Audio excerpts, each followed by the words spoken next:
নারী কমিশন তো ব্যবসাদের বৈধ অধিকার চেয়েছে, আইনি বৈধতা চেয়েছে। তাদের চোখে তো ব্যবসা কোনো খারাপ জিনিস না। নারীদের লাগার আগে এনসিপি নেতাদের লাগলো কেন? তোমরাও কি জাসদের মতো বামপন্থীদের মতো বাংলাদেশে ইসলাম বিরোধী রাজনীতি করতে চাও কিনা? যদি সেটাই হয় তোমাদের উদ্দেশ্য, বাংলাদেশে জাসদ বাসদ বামপন্থীদের যেভাবে জায়গা হয় নাই, এনসিপিকেও জায়গা দেওয়া হবে না বাংলাদেশের মাঠে।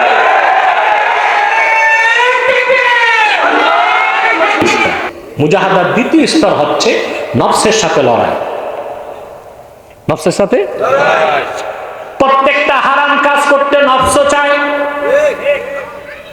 আল্লাহ তার হাবিব সাল্লাল্লাহু আলাইহি ওয়াসাল্লাম যা কিছু নিষেধ করেছেন, চুরি করা, ডাকাতি করা, জেনা করা, গীবত করা, শিকায়ত করা, পরের হক মেরে খাওয়া, ঘুষ খাওয়া, মানুষ হত্যা করা, এই সব কিছু হারাম।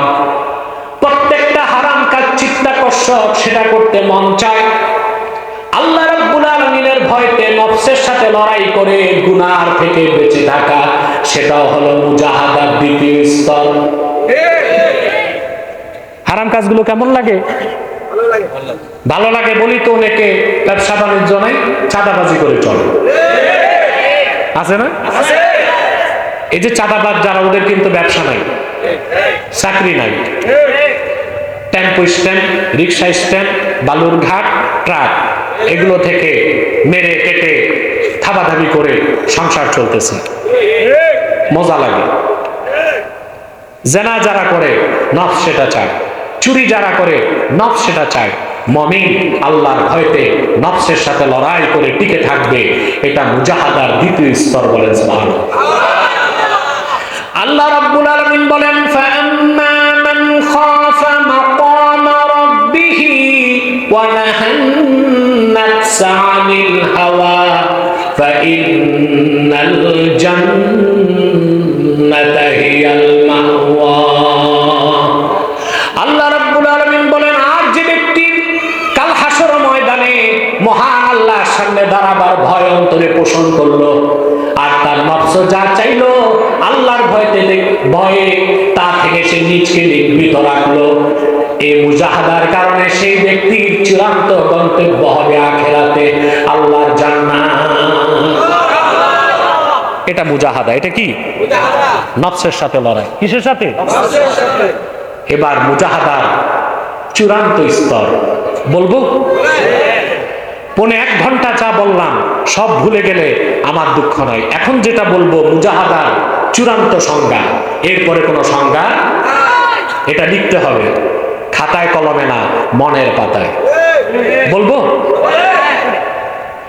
আল্লামা কুরতুবী মুজাহাদার চূড়ান্ত ব্যাখ্যা করতে যে লিখেন, মাসালুস সুন্নাতি ফিদ দুনিয়া কামাসালিল জান্নাতি ফিল উকবা ফামান দাখালাল জান্নাতা ফাকাদ সালিমা ওয়া কামান আখাযাস সুন্নাহ ফাকাদ সালিমা। সুবহানাল্লাহ। ইমামে কুরতুবী লেখেন, আল্লাহর হাবিব আখিরি নবী নূর নবীজি মুহাম্মদ মুস্তাফা সাল্লাল্লাহু আলাইহি ওয়াসাল্লাম ১৫০০ বছর আগে যে সুন্নাত রেখে গিয়েছেন, সেই সুন্নাতের উদাহরণ হচ্ছে দুনিয়ায় আল্লাহর জান্নাতের মতো। যে ব্যক্তি জান্নাতে প্রবেশ করলো সে যেমন নিরাপদ হয়ে গেল জাহান্নাম থেকে, দুনিয়ায় যে ব্যক্তি জীবনের সকল মৌলিক ক্ষেত্রে সুন্নতকে কামড় দিয়া ধরলো সে সেই রকম ফিতনা থেকে নিরাপদ হয়ে গেল। তার মানে মুজাহাদার চূড়ান্ত ব্যাখ্যা হচ্ছে সুন্নত তরিকায় চলা। ব্যক্তি জীবন, সমাজ জীবন, পারিবারিক জীবন, রাষ্ট্র জীবন, শিক্ষা জীবন, সাংস্কৃতিক জীবন, নামাজ, রোজা, হজ, যাকাত, সকল ক্ষেত্রে সুন্নতে মুতাহহারা মুআত্তারার পূর্ণ অনুসরণ করতে হবে। এর চেয়ে উপরে বড় কোনো মুজাহাদা না। আপনি সুন্নত তরিকা বাদ দিয়া যতই সাধনা করেন, এটা মুজাহাদা হবে? যেমন অনেকে মুজাহাদা করতে যায় গোশত খায় না, খিচুড়ি খায়। কি খায়? এটা কি সুন্নত মোতাবেক আমল না সুন্নতের খেলাফ? মাঝে মধ্যে গোশত খাওয়া সুন্নত, তবে প্রতিদিন খাওয়া বিদআত। মাঝে মধ্যে খাওয়া, প্রতিদিন খাওয়া হাবিব সাল্লাল্লাহু আলাইহি ওয়াসাল্লাম ইরশাদ করেছেন, খায়রুত তাআমি ফিদ দুনিয়া ওয়াল আখিরাতিল লাহমু। দুনিয়া আখিরাতের সর্বোত্তম খাবারের নাম গোশত। মাঝে মধ্যে খাবেন, শক্তি পাবেন। আর যদি একদম খাওয়া বাদ দেন, দুর্বল হয়ে যাবেন, আপনি তো তখন নামাজ দাঁড়ায় পড়তে পারবেন না। আবার প্রতিদিন খাওয়া কি নিষেধ? হাদিস শরীফে আসছে, প্রতিদিন যেই ঘরে গোশত খাওয়া হয় ওই ঘরে আল্লাহর লানত আসে। এটার প্রমাণ আপনারা দেখেছেন। প্রচুর গোশত যে ঘরে খায় ওই ঘরের মানুষের হার্ট অ্যাটাক করে, ব্রেন স্ট্রোক করে, প্যারালাইজড হয়ে পড়ে থাকে।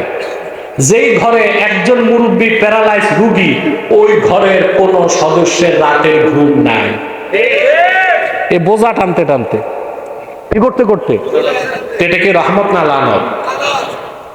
তো মাঝে মধ্যে গোশত খাওয়া কি সুন্নাত, প্রতিদিন খাওয়া কি বেদাত, একদম ছেড়ে দেওয়া কি রহবানিয়া, বৈরাগ্যতা, সুন্নতের খেলাফ। তাহলে সুন্নত তরিকায় চলার চেয়ে বড় কোনো মুজাহাদা না। আপনার বাড়ি আছে 3টা, গাড়ি আছে 3টা, জুব্বাটা পড়ছেন এইরকম, সাদা আছে 40টা, এটা মুজাহাদা? টুপিতে 3টা ছিদ্র, প্লাস্টিকের স্যান্ডেল 7 বার জ্বালাই দিছি। বাড়ি, গাড়ি, নারী, ওই বেলায় মুজাহাদা নাই, ওগুলো ঠিক আছে। ব্যাংকে টাকা আছে 3 কোটি, যত ফকির আর মিসকিনগিরি দেখায় জুব্বার মধ্যে, এটা মুজাহাদা? আল্লাহ যদি তৌফিক দেন, দামি পোশাক পরা কি সুন্নত না? কথা বলেন। আমি একটা হাদিস শোনাচ্ছি আপনাদেরকে।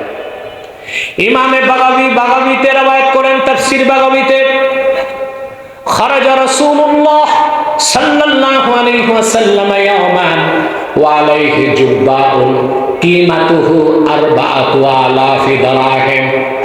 সাহাবী বর্ণনা করেন, আল্লাহর আখির নবী নূর নবীজি মুহাম্মদ মুস্তাফা সাল্লাল্লাহু আলাইহি ওয়াসাল্লাম একদিন সাহাবায়ে কেরামের সামনে তাশরিফ নিয়ে আসলেন। আল্লাহর হাবিবের নূরের জিসিম মোবারকে যে জুব্বাটা ছিল, 1500 বছর আগে ওই জুব্বার দাম ছিল 4000 দিরহাম। কত দিরহাম? সুবহানাল্লাহ বলবেন না? হাদিসের ব্যাখ্যা এসেছে, ওই যুগে এক বাদশা রাসূলুল্লাহর খেদমতে সাল্লাল্লাহু আলাইহি ওয়াসাল্লাম জুব্বাটা হাদিয়া পাঠিয়েছিলেন। তো আল্লাহর নিয়ামত হিসেবে রাসূলুল্লাহ সাল্লাল্লাহু আলাইহি ওয়াসাল্লাম জুব্বাটা পরিধান করেছেন। কারণ আল্লাহর হাবিবের উম্মতে রাজা বাদশাও তো থাকবে, তাদের সুন্নত মোতাবেক চলতে হবে না? তাহলে বোঝা যায়, সাধ্য থাকলে, আল্লাহ দিলে দামি জুব্বা পরা কি সুন্নাত। আর যখন সাধ্য নাই, আল্লাহ দেন নাই, তখন তালিযুক্ত জুব্বা পরা সুন্নাত। মুজাহাদা বুঝতেছেন? কথা বলেন। অনেকে মুজাহাদার খাতিরে আতর লাগায় না। কেন লাগায় না? আতর কিনতে পয়সা লাগে। কি লাগে? অথচ আতর লাগানো কত বড় সুন্নাত। যতক্ষণ আতরের গ্রাম থাকবে, মানুষ পাবে, আপনার সওয়াব লেখা হইতেই থাকবে। কারণ আমাদের দেশে অনেক পিসাব আতর লাগায় না, গোসলও করে না, আতরও লাগায় না, আছে না? আরে ভাই, আতর লাগানো তো অনেক বড় সুন্নত, সুন্নত না? কিন্তু সমস্যা হচ্ছে আতরের দাম সবচেয়ে বেশি, কারণ সুন্নত তো সবসময় সবচেয়ে উপরে থাকে। আপনি একটা সেন্টার কত দিয়ে কিনবেন? বিদেশি সেন্ট, ফ্রান্সের তৈরি, এক বোতল 20,000, 30,000, 40,000, 70,000, 80,000। বলেন, এর উপরে তো আর 10 ml এরটা পাবেন না। আতরের দাম কত জানেন? আমি একবার হজের সময় মদিনা মুনাওয়ারাতে মসজিদ নববী সাল্লাল্লাহু আলাইহি ওয়াসাল্লামের বাইরে আতরের দোকানে ঢুকলাম। আমার কৌতূহল জাগলো, আমি সেলসম্যানকে বললাম, সবচেয়ে দামি আতরটা দেখান। এতটুকু একটা বোতল বের করছে, এতটুকু, এই যে এতটুকু। আমি বললাম দাম কত? বলে 12,000 রিয়াল। বাংলাদেশের 2.5 লক্ষ টাকার উপরে এতটুকু এক বোতল আছে। গত বছর আমার প্রোগ্রাম ছিল আরব আমিরাতে। আপনারা জানেন আল হারামাইন পারফিউম কোম্পানিটা আরব আমিরাত। তা আমি গিয়েছি শুনে মাহতাব সাহেব তার সিওকে ফোন করছে যে উনি ছিল সিঙ্গাপুর, যে আমার পারফিউম ফ্যাক্টরিতে আব্বাসী সাহেবকে একটু আনো, উনি নসিহত করবে, দোয়া করবে। প্রচুর শ্রমিক, 300-400 শ্রমিক। আমি গেলাম, ঘুরে ঘুরে দেখলাম। আমাকে নিয়ে গেল ডিসপ্লেতে, ডিসপ্লেতে আতর দেখাতে দেখাতে একটা বোতল বের করছে এত বড়, বুঝলেন? আমি বললাম দাম কত? বলে 8 লক্ষ টাকা। তাই আমি ভাবছি একটু গ্রাম নিয়ে নেই।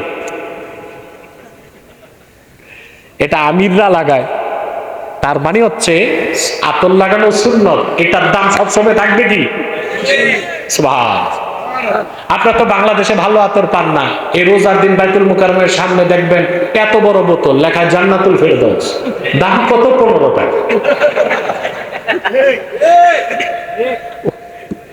ওখানে তো 15 টাকা সরিষার খাঁটি তেলও নাই। তাহলে মুজাহাদা হচ্ছে সুন্নত তরিকায় চলা, ঠিক না?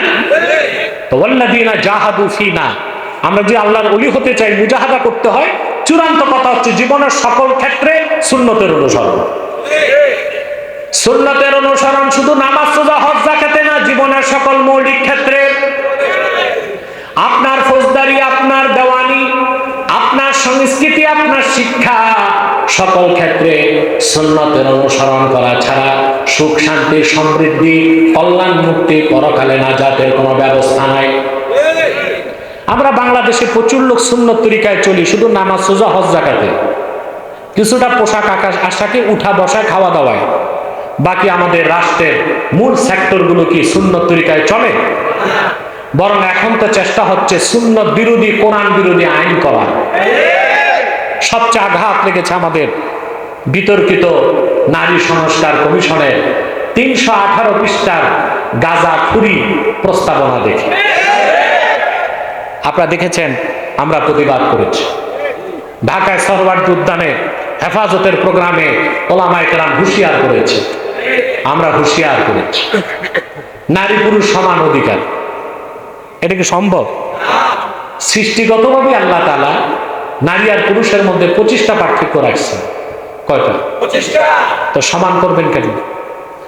ফিজিক্যাল, সাইকোলজিক্যাল, বায়োলজিক্যাল, নারী আর পুরুষে সৃষ্টিগতভাবে কয়টা পার্থক্য? সবচেয়ে বড় পার্থক্য বিজ্ঞান দেখেছে, একজন প্রাপ্তবয়স্ক পুরুষের মাথায় মগজের পরিমাণ 60 ড্রাম। কত? ড্রাম মানে পানির ড্রাম না, 4 ড্রামে 1 তোলা। 4 ড্রামে 1 তোলা। তো পুরুষের মাথায় মগজ কতটুকু? প্রাপ্তবয়স্কা মহিলা যত শিক্ষিত হোক, উকিল, ম্যাজিস্ট্রেট, ব্যারিস্টার, প্রধানমন্ত্রী, স্পিকার কিংবা জাতিসংঘের মহাসচিব, ওর মাথায় সর্বোচ্চ মগজের পরিমাণ 40 ড্রাম। তো মগজ দিতে সময় আল্লাহ যে বাটোয়ারা করছেন, কত কম দিয়েছেন? আল্লাহর আখিরি নবী মুহাম্মদ সাল্লাল্লাহু আলাইহি ওয়াসাল্লাম 1500 বছর আগে বলেছেন নারীদের ব্যাপারে, নাকিসুল আকলি ওয়াদ দ্বীন, দিনের ক্ষেত্র তারা অপরিপূর্ণ, আকলের ক্ষেত্র অপরিপূর্ণ। বিশ্বনবীর কথাটি 1500 বছর পরে বিজ্ঞান অপারেশন করে পাল্লায় ওজন দিয়া প্রমাণ পেয়েছে, পুরুষের মাথায় মগজ 60 গ্রাম, মহিলার মাথায় 40 গ্রাম। গড়ি দেখেন কোন ইমাম সাহেব? দাওয়াত আছে নাকি রাতে? আর 10 মিনিট কষ্ট দিব ইনশাআল্লাহ।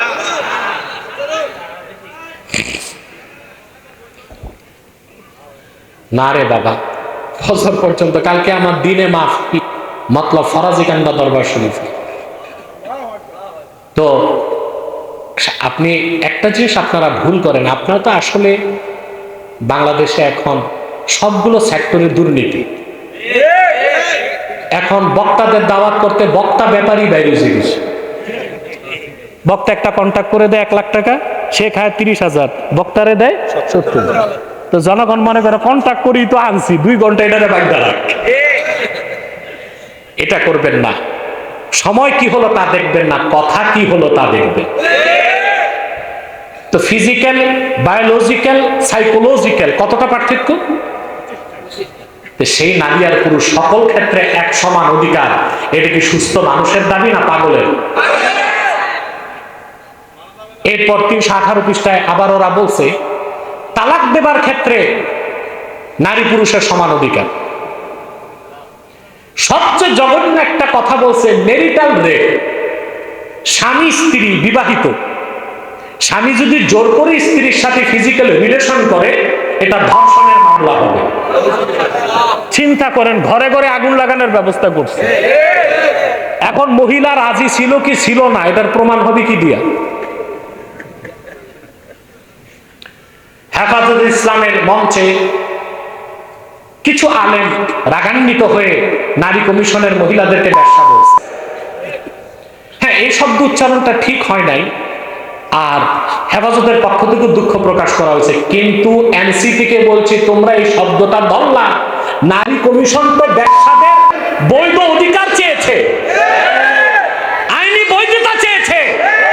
তাদের চোখে তো ব্যবসা কোনো খারাপ জিনিস না। নারীদের লাগার আগে এনসিপি নেতাদের লাগলো কেন? তোমরাও কি জাসদের মতো বামপন্থীদের মতো বাংলাদেশে ইসলাম বিরোধী রাজনীতি করতে চাও কিনা? যদি সেটাই হয় তোমাদের উদ্দেশ্য, বাংলাদেশে জাসদ বাসদ বামপন্থীদের যেভাবে জায়গা হয় নাই, এনসিপিকেও জায়গা দেওয়া হবে না বাংলাদেশের মাঠে।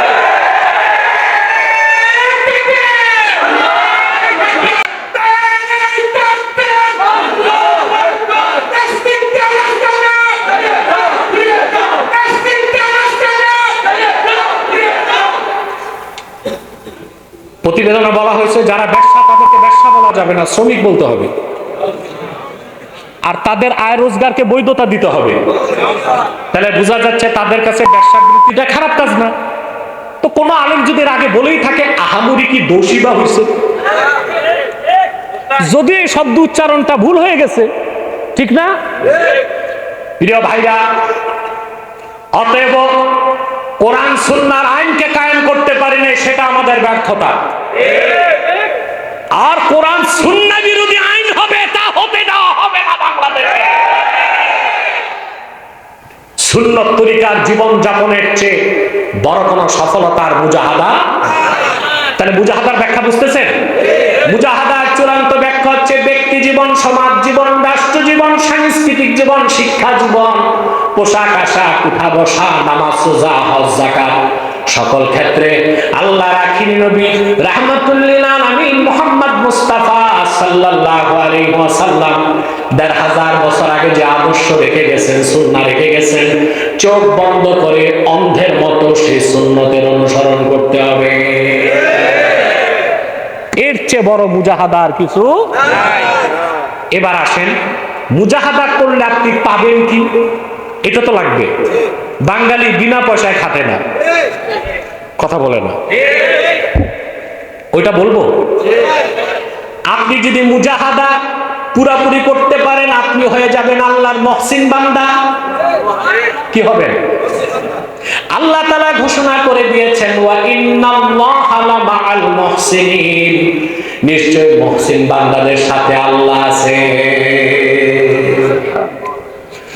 ব্যক্তি যখন ঈমান আনে, তার নাম মুমিন। কি নাম? মুমিন। সে যখন শরীয়ত মানে, সে মুসলিম।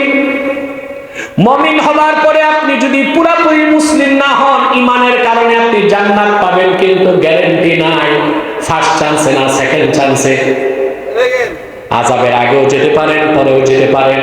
যদি পুরোপুরি ইসলামের বিধানগুলো মেনে খাঁটি মুসলিম হয়ে যান, আপনি বেহেশত পাবেন, কঠিন হিসাব লাগবে। কিন্তু আপনি যদি মুজাহাদার মাধ্যমে মুহসিন বান্দা হয়ে যান, আপনার কোনো হিসাব থাকবে না, কোনো আযাব হবে না। বিনা আযাবে হালকা হিসাবে আল্লাহ তাআলা ফার্স্ট চান্সে আপনাকে তার জান্নাত দিয়ে দিবে।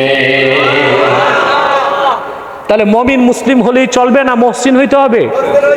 মুহসিন হইতে কি লাগবে? মুজাহাদা। এই যে বুঝে গেছেন, মাশাআল্লাহ, আমার শ্রম সার্থক। মুমিন হতে ঈমান লাগে, খাঁটি মুসলিম হতে ইসলামী শরীয়তকে মানতে হয়, আর মুহসিন হতে কি লাগবে?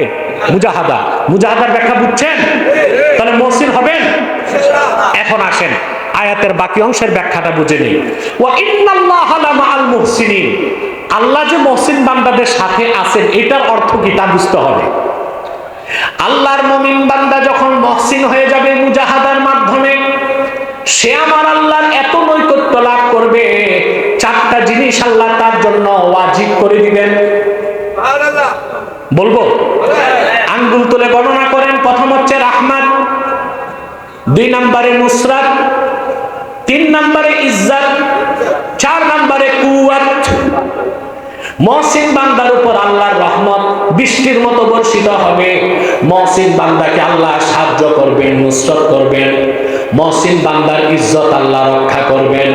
মুহসিন বান্দাকে আল্লাহ তাআলা স্পিরিচুয়াল পাওয়ার, রূহানি শক্তি দান করবেন। মুহসিন বান্দার ইজ্জত কে রক্ষা করেন? সাহায্য কে করেন? রহমত কে দেন? শক্তি কে দেন? সুবহানাল্লাহ। আল্লাহর রহমত যার সাথে, নুসরত যার সাথে, ইজ্জত যারে আল্লাহ দান করেন, আর কুওয়াত শক্তি আল্লাহ দান করেন, তার সামনে দাঁড়াবার মতো কোনো অপশক্তি দুনিয়ায় থাকতে পারে? আমি এবার একটা দৃষ্টান্ত দিলেই পুরা কথাটা বুঝতে পারবেন। সূরা ইউসুফ থেকে আমি আপনাদেরকে দৃষ্টান্ত দিয়ে আজকের তাফসীর সমাপ্ত করছি ইনশাআল্লাহ। হযরত ইউসুফ ছিলেন খুব সুন্দর মানুষ, ঠিক না? তার সৌন্দর্যে পাগল হয়ে গেছিল কে? এখানে অনেকে তার পর্দাদার নাম জানে না, কিন্তু জুলাইখার নামটা, কারণ ইউসুফ জুলাইখার কেচ্ছা এত শোনা শুনছে যে দাদির নাম জানে না, জুলাইখার নাম জানে। এটা ভালো কথা। হযরত ইউসুফ অনেক সুন্দর ছিল। তার সৌন্দর্য দেখে জুলাইখার সঙ্গী সাথীরা আঙ্গুল কাটছে। আল্লাহর হাবিব সাল্লাল্লাহু আলাইহি ওয়াসাল্লাম ইরশাদ করেছেন, সহিহ বুখারীর হাদিস, মেরাজ রজনীতে আমি ইউসুফকে দেখলাম, কদ উতিয়া শাতরাল হুসনে, জগতের অর্ধেক সৌন্দর্য আল্লাহ যেন তারে দান করছেন। তার সৌন্দর্য দেখে জুলাইখার সঙ্গী সাথীরা আঙ্গুল কাটছে। কিন্তু মনে রেখো মুসলমান, ইউসুফকে আল্লাহ যে সৌন্দর্য দিয়েছিলেন তা লেখা যায়, তা বলা যায়, তা চিন্তা করা যায়, কিন্তু আল্লাহ তার আখিরি নবী মুহাম্মদ সাল্লাল্লাহু আলাইহি সাল্লামকে যে সৌন্দর্য, যে জামাল দান করেছিলেন, তা লেখার মতো কোনো কলম নাই, বলার মতো কণ্ঠ নাই, চিন্তা করার মস্তিষ্ক নাই। ইউসুফের সৌন্দর্য দেখে কেউ মুসলমান হয় নাই, কিন্তু ১৫০০ বছর আগে মুহাম্মদ সাল্লাল্লাহু আলাইহি সাল্লামের সৌন্দর্য দেখে অনেক কাফের মুসলমান হয়ে গেছে। আম্মা জান আয়েশা রাদিয়াল্লাহু তাআলা আনহা বলেন, খাসায়েস কুবরাতে ইমাম সুয়ুতী নকল করেন, আম্মা জান আয়েশা বলেছেন, জুলাইখার সৌন্দর্য দেখে ইউসুফের সৌন্দর্য দেখে জুলাইখার সঙ্গী সাথীরা আঙ্গুল কেটেছে। ওয়াল্লাহি লাউ রাআইনা জাবিনাহু সাল্লাল্লাহু আলাইহি ওয়াসাল্লাম লা আসারনা বিতাক্তি ইস-সুদুর আলাল ইয়াদি। আল্লাহর কসম, জুলাইখার সঙ্গী সাথীরা যদি মুহাম্মদ সাল্লাল্লাহু আলাইহি ওয়াসাল্লামের নূরের কপালটা একবার দেখতো, আঙ্গুল নয়, তারা তাদের কলিজাগুলো কেটে টুকরা টুকরা করে দিত। সুবহানাল্লাহ। আল্লাহর হাবিব সাল্লাল্লাহু আলাইহি ওয়াসাল্লামকে আল্লাহ যে সৌন্দর্য দিয়েছেন তা বর্ণনা করার কোনো ভাষা নাই। কিন্তু পূর্বের পয়গম্বরদের মধ্যে ইউসুফ অনেক সৌন্দর্য পেয়েছিল। ইউসুফের সৌন্দর্য দেখে পাগল হয়ে গেল জুলাইখা। কে? জুলাইখা। আল্লাহ পাক কোরআন কারীমে বলেন, জুলাইখা কি করলো? আল্লাহ পাক বলেন, ওয়ারাওয়াদাতুল্লাতী হুয়া ফি বাইতিহা আন নাফসিহি ওয়া গাল্লাকাতিল আবওয়াবা ওয়া ক্বালাত হাইতা লাক ক্বালা মাআযাল্লাহি ইন্নাহু রাব্বী আহসানা মাথওয়াই। আল্লাহ পাক বলেন, ইউসুফ যেই ঘরে ছিল সেই ঘরের মেয়েটি ইউসুফকে প্রলুব্ধ করলো, তার প্রতি দুর্বল হয়ে গেল। কে? জুলাইখা। হযরত ইউসুফ তার প্রস্তাব মানে না, রাজপ্রাসাদের অন্দর মহলে নিয়ে হযরত ইউসুফকে সে প্রলুব্ধ করলো, আর বাইরের সব দরজা আটকায় দিল। মহিলাটার নাম কি ছিল? তা আল্লাহ নাম নিলেন না কেন? কথা বলেন। আল্লাহ তো নাম জুলাইখা নেন নাই। আল্লাহ বলেছেন, ওয়ারাওয়াদাতুল্লাতী হুয়া ফি বাইতিহা, ইউসুফ যেই ঘরে ছিল সেই ঘরের মেয়েটি তার প্রতি প্রলুব্ধ হলো, তারে আকর্ষণ করলো। তার নামটা কি ছিল? কেন নাম দিলেন না কেন আল্লাহ তাআলা? আল্লাহ তাআলা আসিয়া মুমিনা ছিল, তার নাম নেন নাই, বলেছেন ইমরাতু ফিরাউন। আসিয়ার নামটা কেন? আল্লাহ চান মহিলাদের নাম গোপন থাক। আর আপনারা নারী নেতৃত্ব কায়েম করতে করতে এমন অবস্থায় গেছেন, এখন তো শুনতেছি 100 আসন মহিলাদেরকে সংরক্ষিত দিতে হবে। কত মিয়া? দেশ স্বাধীন হয়েছে 53 বছর, 27 বছরই আপনারা নারী নেতৃত্বে ছিলেন, কিন্তু নারীর ক্ষমতায়ন করতে করতে করতে করতে এখন গেছে কই? বাংলাদেশে দেখা যায় চেয়ারম্যান মেম্বারিতে মহিলারা দাঁড়াচ্ছে।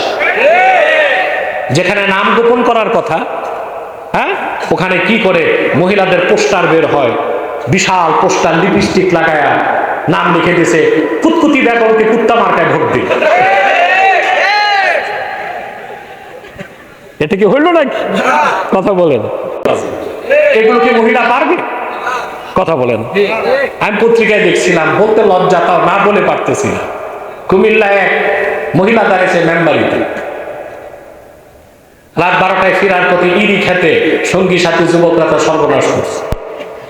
মানুষের কথা পাশের আগে বাস। এটা মহিলার কাজ না, এই কাজগুলো মহিলাদের। আপনারা একটা কথা পড়ছিলেন না স্কুলে, বনেরা বনে সুন্দর, শিশুরা মাতৃ ক্রোড়ে। পড়ছেন?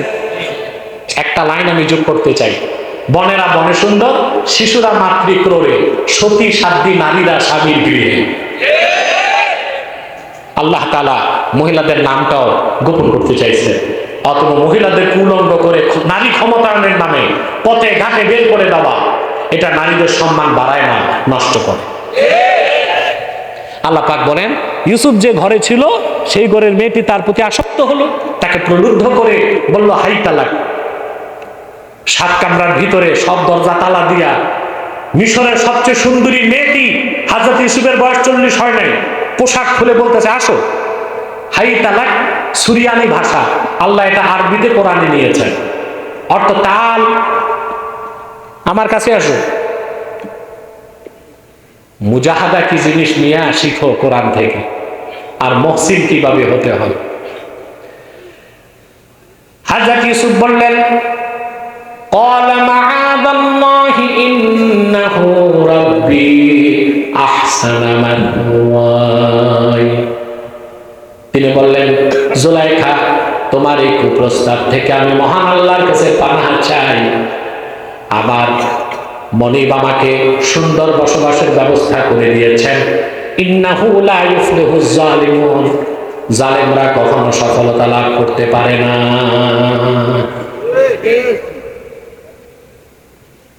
ইউসুফ আলাইহিস সালাম বাঁচলেন কেমনে? প্রশ্ন আসে না?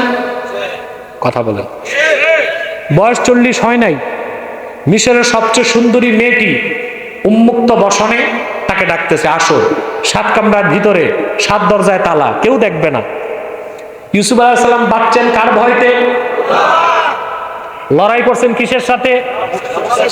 এটা মুজাহাদা। এটা কি? ইউসুফ আলাইহিস সালাম বাঁচতে পারতেন না, জুলাইখার খপ্পরে পড়ে যেতেন। কেমনে বাঁচলেন?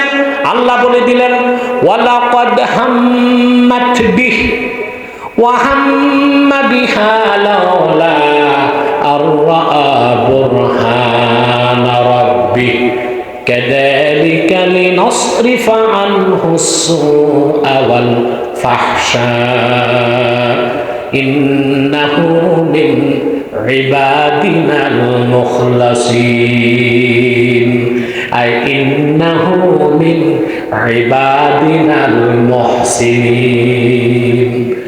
আল্লাহ রাব্বুল আলামিন বলেন, ইউসুফের সাথে মনের বাসনা পূরণ করার চূড়ান্ত ইচ্ছা জুলাইখা করেই ফেললো। পক্ষান্তরে ইউসুফ অনেকটা রাজি হয়ে গিয়েছিল। সে জুলাইখার প্রস্তাব মেনে সেই কুকাজে লিপ্ত হয়ে যেত, যদি না সে তার রবের পক্ষ থেকে নিদর্শন না দেখত। তাহলে মহসিনকে কে বাঁচান? জোরে বলতে হবে, কে বাঁচান? কি নিদর্শন দেখলেন? তাফসীর তাবারিতে এসেছে 3টা মত পাওয়া যায়। হযরত ইউসুফ তিনি যখন অনেকটাই দুর্বল হয়ে গেলেন জুলাইখার প্রস্তাবে, সামনের দিকে তাকায় দেখেন জুলাইখা পাথরের তৈরি মূর্তির চেহারাটা ঢেকে দিছে। ইউসুফ জিজ্ঞেস করলেন, জুলাইখা পাথরের মূর্তির চেহারা কেন ঢাকলা? হযরত ইউসুফকে জুলাইখা জবাব দিল, আমি এটারে খোদা মনে করে ইবাদত করি, তার সামনে খারাপ কাজ করার শোভা পায় না, চোখটা ঢেকে দিলাম। হযরত ইউসুফ বললেন, রে জুলাইখা, তোমার কল্পিত হাতে বানানো খোদার চোখ ঢাকা যায়, কিন্তু আমার আল্লাহ রাব্বুল আলামিনের চোখ ঢাকার কোনো ব্যবস্থা নাই। দ্বিতীয় মত পাওয়া যায়, হযরত ইউসুফ ছিলেন মিশরে, তার বাবা ইয়াকুব ছিলেন কেনানে। কোথায়? ইউসুফ ছিলেন মিশরে, আর বাবা ইয়াকুব ছিলেন। বাবা জানে না ইউসুফ কই, বাবা জানে না, এটা জানতেন না, তিনি তো কানতে কানতে অন্ধ হয়ে গেছেন। হঠাৎ করে ইউসুফ নবী দেখলেন তার বাবা ইয়াকুব দাঁড়ায় আছেন, জিহ্বায় কামড় দিয়া তর্জনী আঙ্গুল তুলে বলতেছেন, হে ইউসুফ, জুলাইখার কুপ্রস্তাবে রাজি হইস না, আল্লাহর ভয় অন্তরে লালন করে পিছনে দৌড় দে। তরিকত তাসাউফের ভাষায় এটাকে বলা হয় ইস্তেমদাদে রুহানি। কি বলা হয়? ইস্তেমদাদে। আল্লাহ বনি ইসরায়েলের পয়গম্বরদেরই ক্ষমতা দিয়েছিলেন আধ্যাত্মিকভাবে সাহায্য, রুহানি সাহায্য, আর আল্লাহ তার হাবিব মুহাম্মদ সাল্লাল্লাহু আলাইহি সাল্লামের উম্মতের আউলিয়া কেরামকে ক্ষমতা দান করছেন। ইস্তেমদাদে রুহানি, সুবহানাল্লাহ। এটা ভিন্ন আলোচনা, ওই দিকে যাচ্ছি না আমি, আমার সাবজেক্ট এটা পুরা করতে হবে। তৃতীয় মত, হযরত ইউসুফ দেখলেন শূন্যে ভেসে উঠেছে, লা তাকরাবুজ জিনা, জিনার কাছেও যেও না। তিনটা মতের যে কোনো একটা নেওয়া যায়। হযরত ইউসুফ ইউটার্ন নিয়ে পিছনের দিকে একটা দৌড় দিলেন। এখন বাইরে তো দরজা সব কি, চাবি কার কাছে? ইউসুফের কাছে। দরজা কয়টা? অনেকগুলো। তাফসীরে এসেছে 7টা। আল্লাহ তাআলা বহুবচন ব্যবহার করছেন। ওয়া গাল্লাকাতিল বাবা, আল্লাহ বলেন নাই গাল্লাকাতিল, ওয়া গাল্লাকাতিল আবওয়াবা। অসংখ্য দরজায় সে কি করছে? তালা লাগায় দিয়েছে। পয়গম্বর ইউসুফ ইউটার্ন নিয়ে দিলেন দৌড়, সামনের দরজার তালায় হাত দিলেন, তালা খুলে গেল। এভাবে প্রথম, দ্বিতীয়, তৃতীয়, চতুর্থ 7টা দরজা পার হয়ে গেলেন। পিছনে জুলাইখাও দৌড়াতে লাগলো। জুলাইখা জুব্বা ধরে টান দিল, পিছন দিক দিয়ে জুব্বা ছিঁড়ে গেল। আল্লাহ পাক বলেন, ওয়াস্তাবাকাল বাবা ওয়া কদ্দাত কামিসাহু মিন দুবুরিন ওয়া আলফায়া সাইয়্যিদাহা লাদাল বাব। ইউসুফ দৌড় দিল, পিছনে জুলাইখাও দৌড় দিল। জুলাইখা পিছন দিক দিয়া ধরল তার জুব্বা, পিছন দিক থেকে ছিন্ন হয়ে গেল। দুজনই বের হয়ে দেখেন দরজার সামনে জুলাইখার স্বামী মিশরের অর্থমন্ত্রী আজিজ মিশর দাঁড়ায় আছে। ধরা খাইছে কে? জুলাইখা। কে ধরা খাইছে? মহিলাদের চিরাচরিত অভ্যাস, সুর পাল্টাইতে দেরি। জুলাইখা দেখছে যে মহাবিপদ, আমার এই কুলো গেল, ওই কুলো গেল। এরকম বিপদে অনেক সময় প্রবাসীর স্ত্রীরা পড়ে।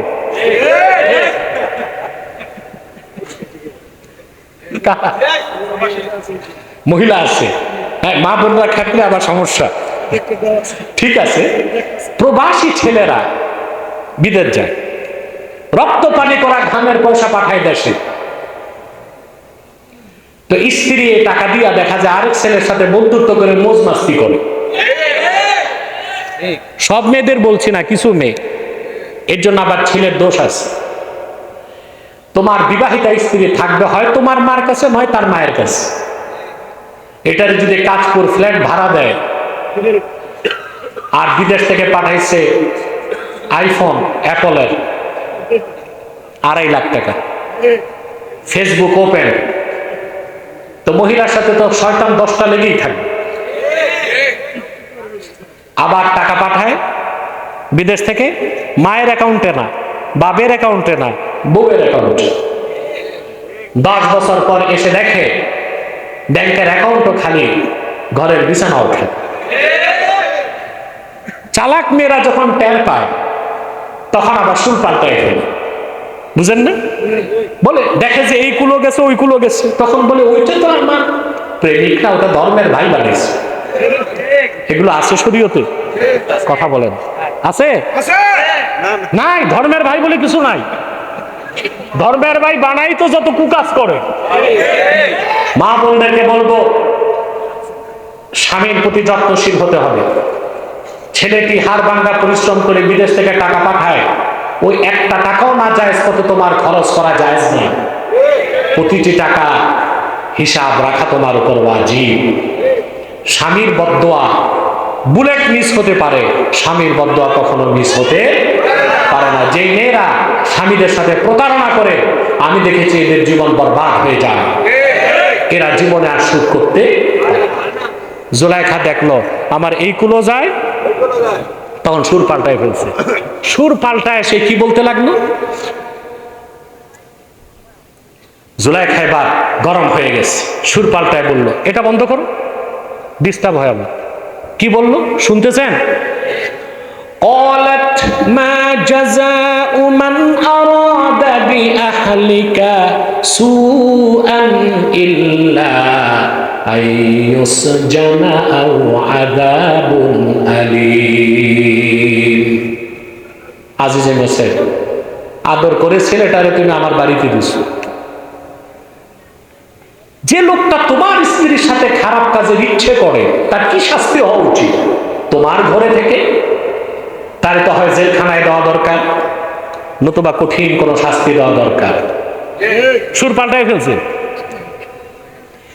হযরত ইউসুফ বললেন قال هي راودتني عن نفسي وشهد شاهد من أهلها إن كان قميصه قد من قبل فصدقت وهو من الكاذبين। সেই ঘরে ছোট একটা বাচ্চা ছিল, 6 মাসের কম ছিল তার বয়স, জবান ফুটে নাই। হযরত ইউসুফের ইজ্জত রক্ষায় আল্লাহ ওই বাচ্চাটার জবান খুলে দিলেন। বাচ্চাটা সাক্ষ্য দিয়ে বলল, আজিজে মিসর, যদি দেখো ইউসুফের জুব্বাটা সামনের দিক দিয়ে ছিন্ন হয়েছে, তাহলে জুলাইখা সত্যবাদী, ইউসুফ মিথ্যাবাদী। وَإِنْ كَانَ قَمِيصُهُ قُدَّ مِنْ دُبُرٍ فَكَذَبَتْ وَهُوَ مِنَ الصَّادِقِينَ। আর যদি দেখো ইউসুফের জুব্বাটা পিছন দিক দিয়ে ছিঁড়ছে, তাহলে জুলাইখা মিথ্যাবাদী, ইউসুফ সত্যবাদী। শুরু হয়ে গেল তল্লাশি, কোন দিক ছিঁড়ছে, সামনে না পিছে? আল্লাহ পাক বলেন ফালাম্মা রাআ কামিসাহু কুদ্দা মিন দুবুরিন ক্বালা ইন্নাহু মিন কাইদিকুম ইন্না কাইদাকুম নাযীম। তল্লাশি করে দেখা গেল ইউসুফের জুব্বা ছিঁড়ছে পিছন দিক থেকে। ধরা খেল কে? জুলাইখা। এবার আজিজে মিসর বললেন, এসব তোমাদের চক্রান্ত, তোমাদের মেয়ে জাতিদের চক্রান্ত, অত্যন্ত মারাত্মক। সব যুগের মেয়েদের, মহিলাদের চক্রান্ত খুব খারাপ হয়, ঠিক না? আমি আর সেদিক যাচ্ছি না, আপনারা বুঝতে পারতেছেন আমি কি বলতে চাচ্ছি। রাতও হয়ে গেছে। সব সময়ের মহিলারা ক্রিটিক্যাল মাইন্ডের হয়। কি হয়? মারাত্মক হয়। বুঝতে পারছেন? এবার আজিজে মিসর বুঝে গেলেন কে অপরাধী। আজিজে মিসর বললেন, ইউসুফ আ'রিদ আন হাযা ওয়াস্তাগফিরি লিযামবিক ইন্নাকি কুনতি মিনাল খাতিঈন। ইউসুফ, তুমি নির্দোষ নিষ্পাপ, তুমি তার দিক থেকে দৃষ্টি সরাও। জুলাইখা, তুমি পাপী, তুমি অপরাধী, তুমি মহান রবের কাছে ক্ষমা চাও। তাহলে ভাইরা আমরা দেখতে পেলাম, যদি কোনো ব্যক্তি মুজাহাদার মাধ্যমে চূড়ান্ত স্তর লাভ করে, সে হয়ে যায় মহসিন। বান্দা যখন মহসিন হয়ে যায়, আল্লাহ সে বান্দাকে জান্নাতে যাবার জন্য যতটুকু সাহায্য করা দরকার করেন, আর জাহান্নামের সব কাজ থেকে আল্লাহ তারে রক্ষা করে। আল্লাহ রহমত বর্ষণ করেন মহসিনের উপর, তাকে কুওয়াত দেন, তাকে নুসরাত দেন এবং তাকে ইজ্জত দেন। আল্লাহ আমাদের সকলকে যেন মুহসিন বান্দা বানায় দেন।